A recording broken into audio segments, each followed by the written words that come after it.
with the youths. And if you have questions for us, you know what to do. I'm going to share our studio number, which is 0700917917 or 0732917917. That is also a WhatsApp number. In studio with me is Margaret Kilgora. Margaret is the National Youth Council CEO. Margaret, karibu sana SwahiliPot FM. Thank you very much, Miriam. I'm excited to be here. Yeah. And I'm looking forward to this conversation on this International Youth Day. And happy International Youth Day to you. Thank you. But you look young as well. Are you a youth? Yes, we are youthful. And yes, I represent the young people of this country. Yes. And youth is our business. Yes. And I look forward to this conversation. Thank you so much. I am a youth. Thank you for celebrating me as a young person in Kenya and in Mombasa County. So we went to the streets and we did a few interviews, just asked our youths what they feel about today being a National Youth Day and if our government or even the county government of Mombasa is doing enough to support us. And this is what they had to say. Je, wewe kama kijana wa Mombasa County, kesho ni siku ya kuadhimisha siku ya vijana duniani. Unahisi serikali either ya county ama serikali hii ya Mombasa imekutendea haki? Sijaona haki yoyote. Wala watu tunangangana hata kwa barabara wanasumbua hivyo hivyo.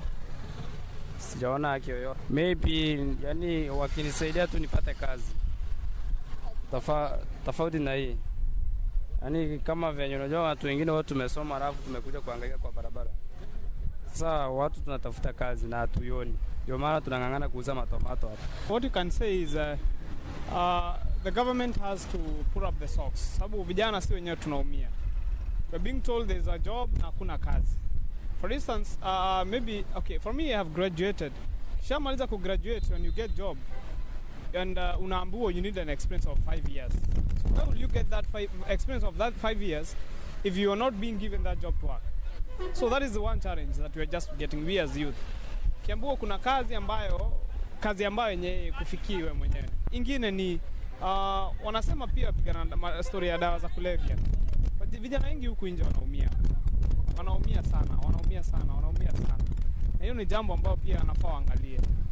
Aswa kwanza huku coast. Wanafaa angalie. Those are the things that they are supposed to look at.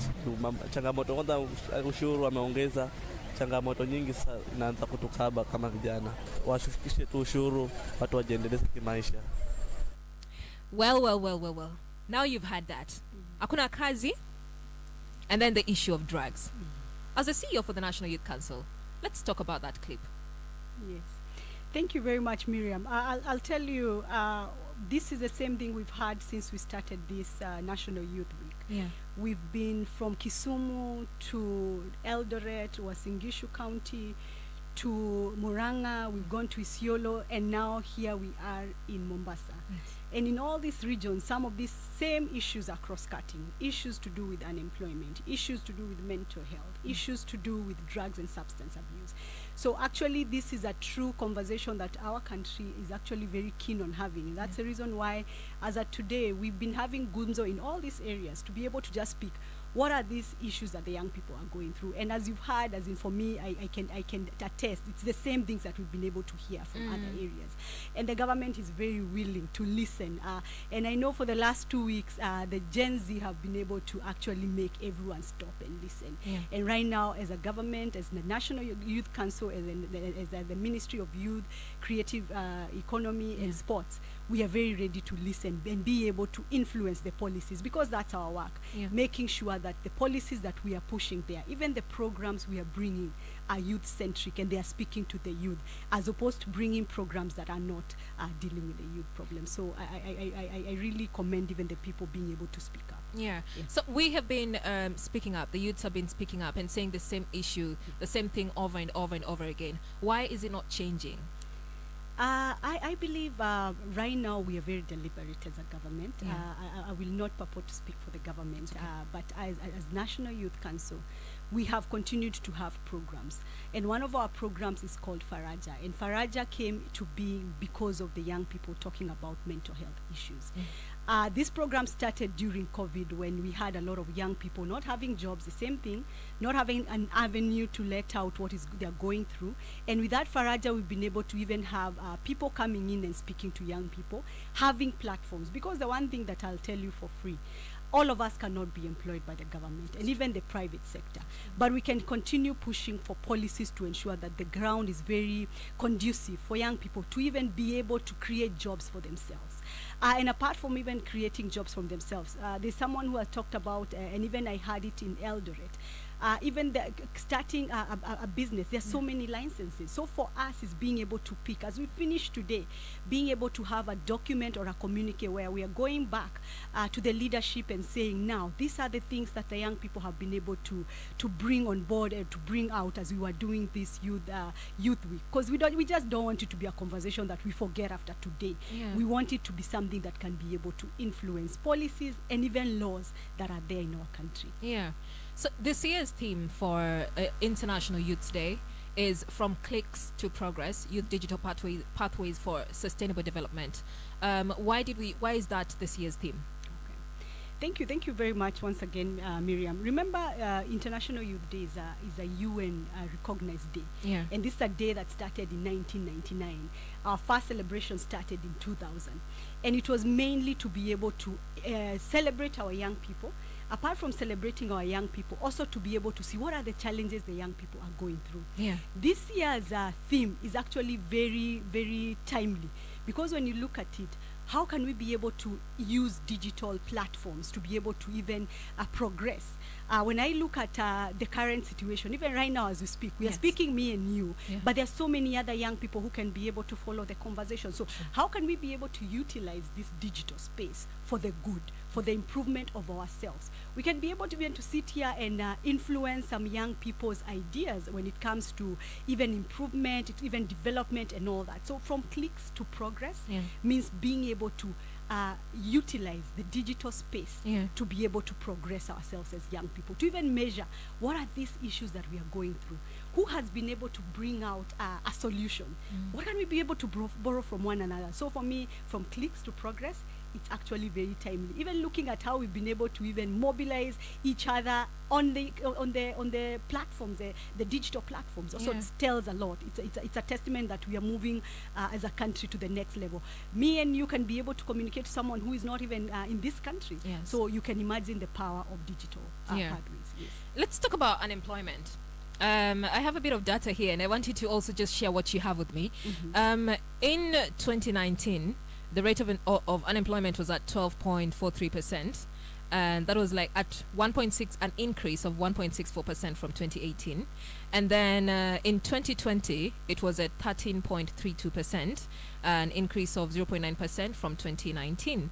In 2020, we're looking at the rate of unemployment at 12.7%, an increase of 1.2%. That there was a decline in 2020, a decline of 1.26%.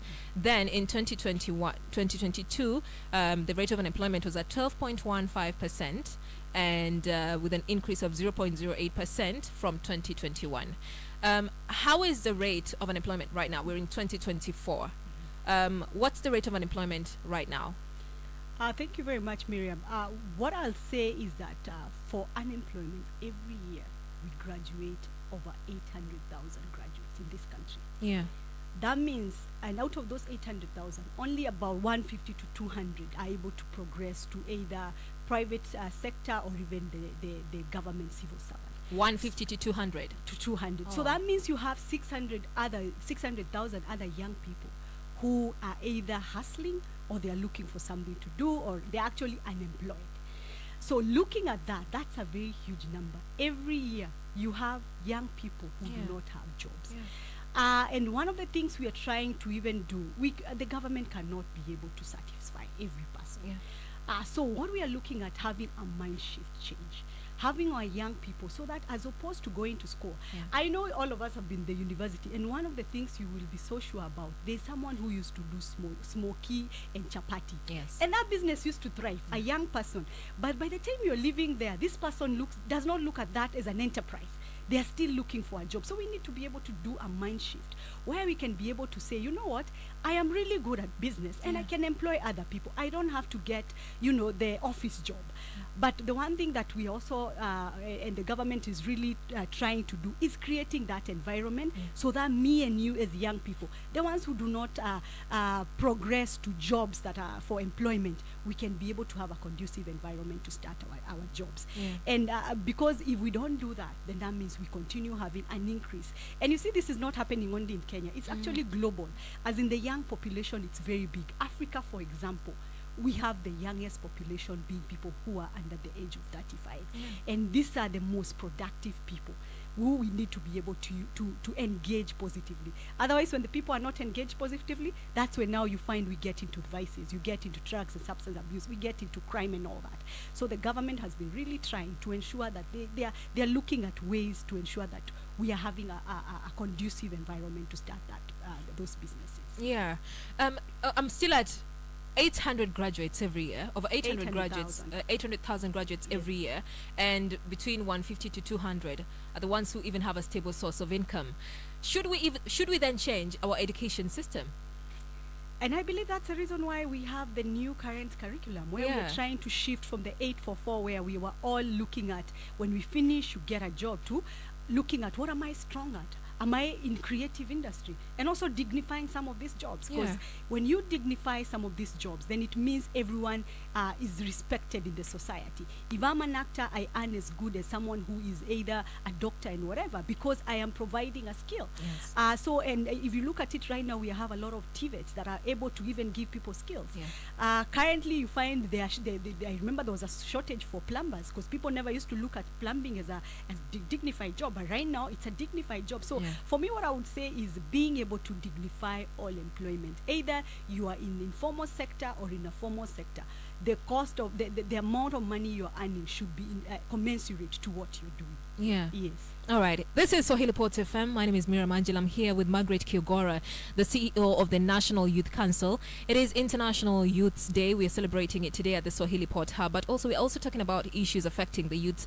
If you have any questions, you can go to our social media handle at SwahiliPot FM on X, on Facebook, and on Instagram.